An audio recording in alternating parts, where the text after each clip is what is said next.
stuff play out, whether it's in Australia or if it's here in the United States, they think about guns. And it's why, and they think about personal gun ownership and being able to protect yourself, protect your family, protect your neighbors. Speaking on Fox News, Hurt said the incident had occurred despite Australia's landmark gun amnesty following the Port Arthur massacre, which resulted in more than 500,000 firearms being destroyed. I think it's sort of interesting that in Australia they have banned guns, just about all guns for personal ownership, yet somehow this insane killer managed to get himself a shotgun. Yes, he did, and that's Charles Hurt, and he joins us right now, Washington Times columnist. And hey, Charles, how are you, sir? Good, Steve. How are you? Good, good. I want to start with that before we get to your column, and I guess we could add another item to the list with the Cuba announcement today. But let's start with this. Oh, I'm sorry. Did anything else happen today? I wasn't aware. You mean you blinked? You can't blink. Yeah, exactly. I mean, the guy gives us. The guy gives us amnesty in the first week after Democrats lose everything, and now we've got this. I mean, literally, Steve, are we? I guess we're prepared. We should be prepared for something like this every couple of weeks for the next 2 years. And you know what? I lost. I don't care. I dare you to stop me. And you know what? I got to tell you, I heard Marco Rubio speak so eloquently about what happened today. Granted, he's a Cuban American. He feels the passion. He understands the issue better than anybody else. Where the heck was any other Republican? Where was the Republican leadership saying, hey, you're not going to get the funds for an embassy in Havana. You're not going to be able to do anything you think you're going to rely upon us to do because we're not going to fund it for you. Where's anybody? Yeah, it is truly astonishing.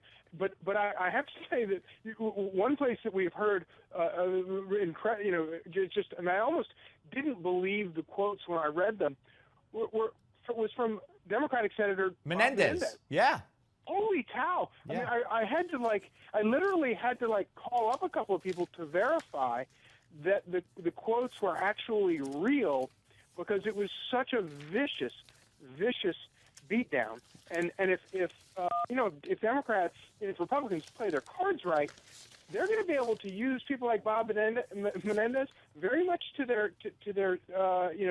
help them going forward if they're serious about going after things like Obamacare. And Lord knows they better be, or they're going to go through in 2 years what Democrats went through last month. Well, Menendez is interesting because last night on Channel 4 at WNBC TV here in New York, Jonathan Dienst, their chief investigative reporter, did a whole thing on how Menendez has been helping this family to, I forget from which country, one of the South American countries, a family that's been in trouble, trying to get them, even called Hillary Clinton at the State Department to try to get these people access into the country, supposedly they're campaign donors, the whole thing. And and then I see, that was last night, and then this morning, as you say, he reacts to Obama's on Cuba by saying what Obama has done is reward the Castro regime for their totalitarian, policies.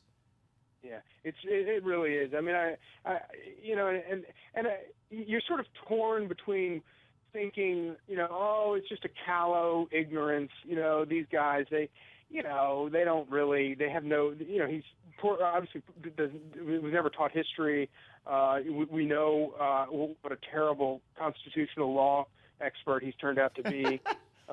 It's easy to sort of sit here and think that it's ignorance, or that somehow it's just sort of a lack of understanding. But then you have to stop yourself. It's not that.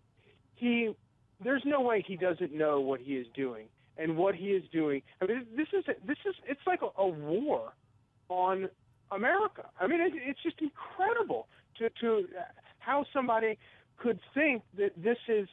I mean, how could you make a decision like this if you didn't want to do serious damage and undermine everything that this country stands for, and the 50 years of rare principled diplomacy by this country to stand against a totalitarian, authoritarian regime and stand up for the people who are wrongly jailed. Because Charles, as you said, no, you didn't say this, but he has an affinity for these kinds of regimes. Look who he's reaching out to. He hugged Hugo Chavez. He reaches out to Iran. He reaches out to Cuba. He slaps Israel. He knows what he's doing, and he studied the Constitution, I believe, to see how he could get around it.